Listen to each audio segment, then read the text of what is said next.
Welcome to this week's Hymn of the Week. This week we have ELW 282, It Came Upon the Midnight Clear. Let's start to discuss the text. Edmund H. Sears, like the store Sears, he was a Unitarian pastor, and he wrote this text in 1849. And it certainly has some interesting background. Or maybe we should say it has some interesting paradoxes. The first thing is, we'll be singing this during the Christmas season, but there's really no mention of Jesus' birth at all in this carol, even though it's certainly inferred. Another paradox that seems to be one that's surprising to people is the social justice. There's certainly some themes with peace there. There's a verse that was left out in this hymnal. Let me read it to you. And man at war with man hears not the love song which they bring. Oh, hush the noise, you men of strife, and hear the angels sing. So we can see that that certainly changes that perspective a bit, and probably also why that was left out for some of the hymnals, or most hymnals. Also, we have this other paradox. If we look at verse 4, when with the ever-circling years shall come the time foretold. The concept that the years are circling and that things are kind of circular. But when we look at the text, it came upon the midnight clear, it suggests a clear continuum and plan of Jesus Christ. So there's certainly a paradox there as well.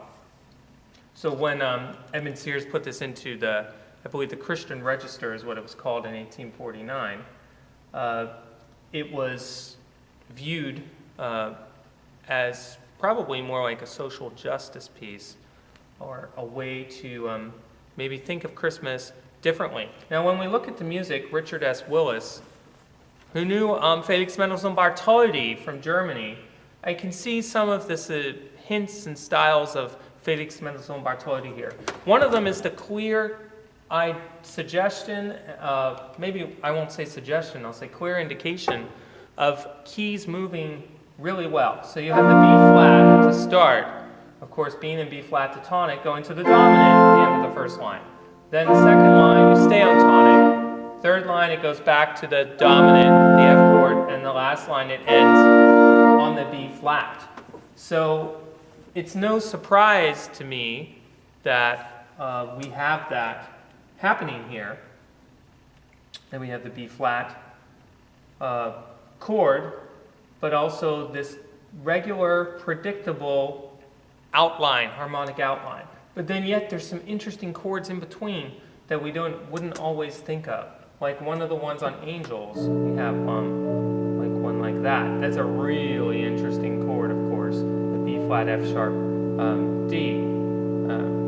So, of course, that's basically an augmented triad. So anyway, that's some of the great stuff we have in this hymn. It came upon the midnight clear. And I'm going to start this, so I have a chance to do this, with the harp. So I'll do a little harp.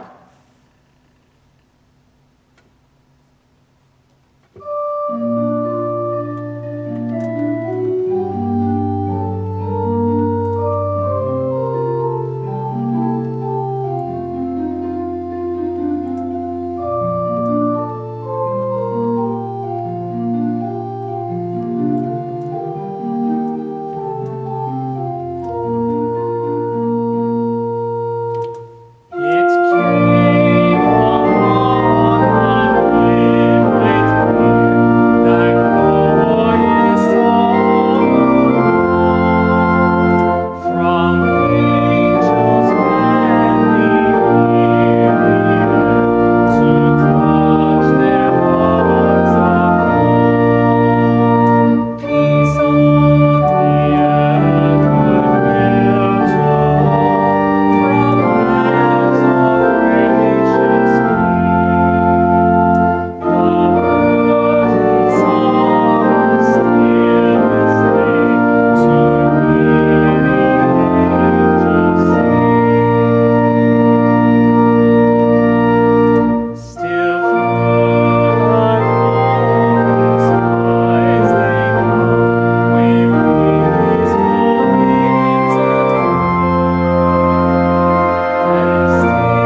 one of those classic Christmas carols, and I want to thank you for listening, but also let you know that I took some material from Hancock at the end, so thank you to him for that lovely tag going out, and just wonderful harmonies by Willis. Obviously, it does look a bit, as an organist, you can see a hint of some of the Mendelssohn Bartholdy sonatas in there. So thank you for listening.